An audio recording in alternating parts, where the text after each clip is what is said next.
ఉన్నటువంటి employees recruit చేసుకోలేకపోతున్నాం. So దీని కారణంగా మేము అనేక రకాలుగా ఇబ్బందులు పడుతున్నాం. ఇది డొనాల్డ్ ట్రంప్కి వ్యతిరేకంగా అమెరికన్ ఛాంబర్ ఆఫ్ కామర్స్ నిన్న కోర్టులో 3 లక్షల మంది బిజినెస్ మ్యాన్స్ ఉన్నటువంటి అమెరికన్ ఛాంబర్ ఆఫ్ కామర్స్ కోర్టులకు వ్యతిరేకంగా కేసు దాఖలు చేసింది. ఎకనామిస్టులు చెప్తున్నారు టారిఫ్లు విధించి అత్యధిక ధరలో అక్కడ అమెరికాలో రావడానికి మూల కారణమైనటువంటి డొనాల్డ్ ట్రంప్ ఎలకతో పోల్చడం, అమెరికాని ఎలకతో పోల్చడం, ఇండియాని ఏనుగుతో పోల్చడం, ఆయన పిచ్చితనాన్ని, వెర్రితనాన్ని, దురహంకారాన్ని, దుస్సాహసాన్ని ప్రజలకు సవివరంగా వివరించడంలో కూడా అమెరికన్ ఎకనామిస్టులు చాలా ముందంజలో ఉన్నారు. I do want take an example of banana again. నేను అరటిపండు అనేటువంటి ఎగ్జాంపుల్ని మళ్ళీ తీసుకోవాలనుకుంటున్నాను. ప్రపంచ దేశాల్లోకెల్లా అత్యధికంగా అరటి పండ్ల సాగు జరిగేది భారతదేశంలోనే. మన దగ్గర ఒక డజన్ అరటి పళ్ళ ధర ఈరోజు ఒక ఉదాహరణకి 40 రూపాయలు 50 రూపాయలు అనుకుంటే, ఇది అమెరికాలో ఉన్నటువంటి కొన్ని కంపెనీస్ ఏదైతే ఇంపోర్ట్ చేసుకుంటున్నాయో అక్కడ సూపర్ మార్కెట్స్ లేకపోతే మార్కెట్స్ లాంటి కంపెనీస్ అక్కడ ఆల్రెడీ 20% హైక్ చేశాయి ఈ ప్రోడక్ట్స్ పైన, ఫుడ్ ప్రోడక్ట్స్ పైన. ఆ తర్వాత ఇక్కడ నుంచి మన దగ్గర నుంచి వెళ్ళే దానిపైన 50% టారిఫ్. ఇవన్నీ కలగలుపుకొని అనేక రకాల ట్రాన్స్పోర్టేషన్స్, ఇవన్నీ కూడా ట్రాన్సిట్ ఛార్జెస్, లేకపోతే పికప్, డ్రాప్, డెలివరీ, ఇవన్నీ ఛార్జెస్ కలగలిపి ఒక్క అరటి పండు తినాలి అని అంటే అక్కడ ఒక అరటి పండు తినాలంటే అమెరికన్ సిటిజన్స్కి $1 చెల్లించాలి. అంటే 85 రూపాయలు చెల్లించాలి ఒక్క అరటి పండు కోసం. అదే 85 రూపాయలు మన దగ్గర పెడితే 2 డజన్లు వస్తాయి. అంటే అది అరటిపండు $1 అనేది ఇది చాలా చిన్న ఎగ్జాంపుల్ అవుతుంది మీకు. కానీ ఏ స్థాయిలో ధరలు పెరిగాయో చూస్తే అర్థమవుతుంది, ఏ స్థాయిలో అక్కడ ఇన్ఫ్లేషన్ స్టార్ట్ అయిందో చూస్తే అర్థమవుతుంది. మన దగ్గర నుంచి అత్యధిక సంఖ్యలో వీట్ వెళ్తుంది, ఫార్మాస్యూటికల్స్ వెళ్తూ ఉంటాయి, ఆ తర్వాత రైస్ లాంటిది వెళ్తూ ఉంటుంది, మీట్ వెళ్తూ ఉంటుంది. సో మన దగ్గర నుంచి మీట్, రైస్, తర్వాత ఈ ఫుడ్ ప్రోడక్ట్స్, ఫార్మాస్యూటికల్స్ అత్యధిక ధరలు వెళ్తూ ఉంటాయి.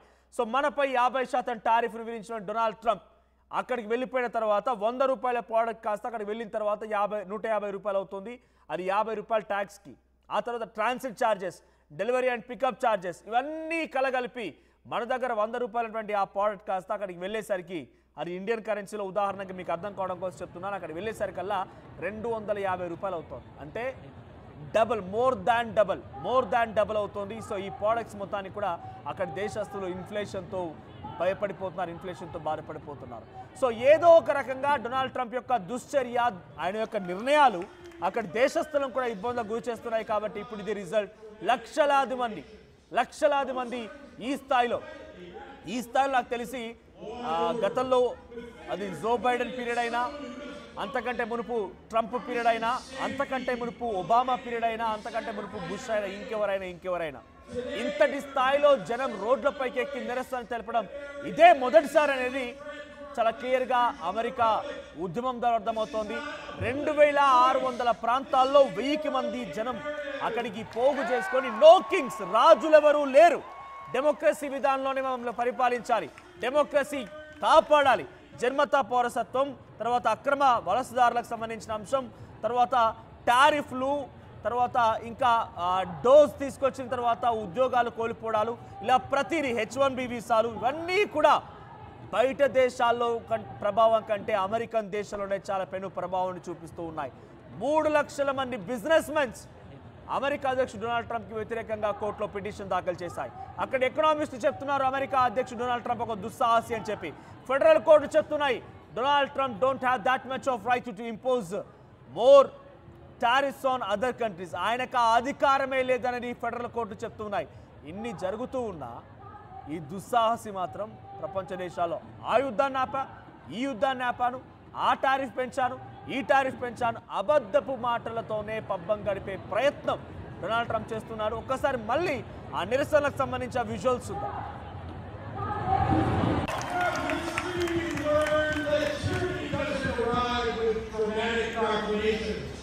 Most times it comes quietly, wrapped in the language of law and order, with fingers pointed at someone who doesn't look like you, promising safety while demanding that we sacrifice our neighbors.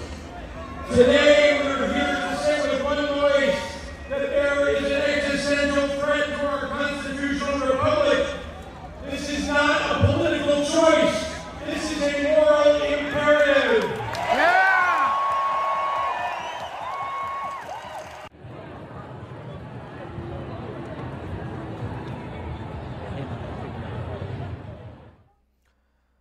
Right. So ప్రస్తుతానికి Donald Trump వ్యవహార శైలి చూస్తూ ఉంటే ఇంటర్నేషనల్లో జరిగేటువంటి చర్చ కానివ్వండి, American citizens కూడా బహుశా ఆయన ఒక అల్జైమర్స్ వ్యాధితో బాధపడుతున్నారేమో. వయసు రీత్యా 78 ఏళ్ళు వచ్చాయి, దాదాపుగా 8-10 వయసు చేరుకుంది. మతిమరుపు, కొంత అహంకారం, దుస్సాహసం ఇవన్నీ కూడా కలగలిపి వచ్చేటువంటి రిజల్ట్ ఇది.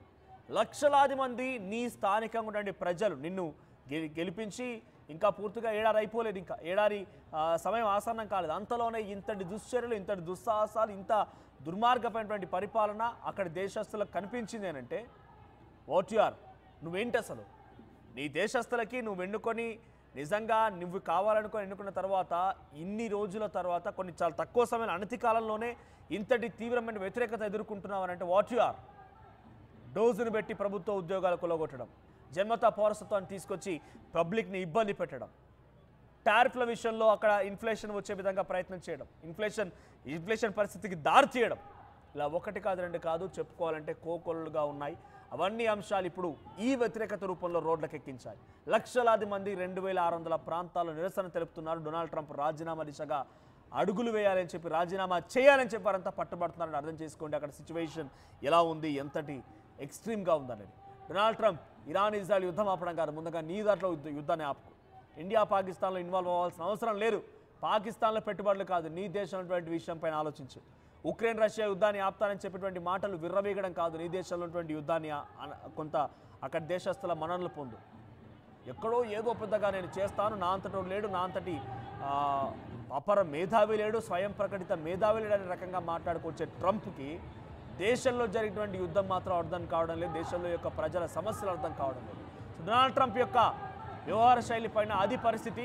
సో డొనాల్డ్ ట్రంప్ రాజీనామా చేయాలని చెప్పి అక్కడ దేశస్తులు కోరుకుంటున్నారు. డొనాల్డ్ ట్రంప్ యొక్క వ్యవహార శైలి, డొనాల్డ్ ట్రంప్ చేయడం మూలంగా ఇంటర్నేషనల్ లెవెల్లో ఏమైనా లాభం జరిగిందా?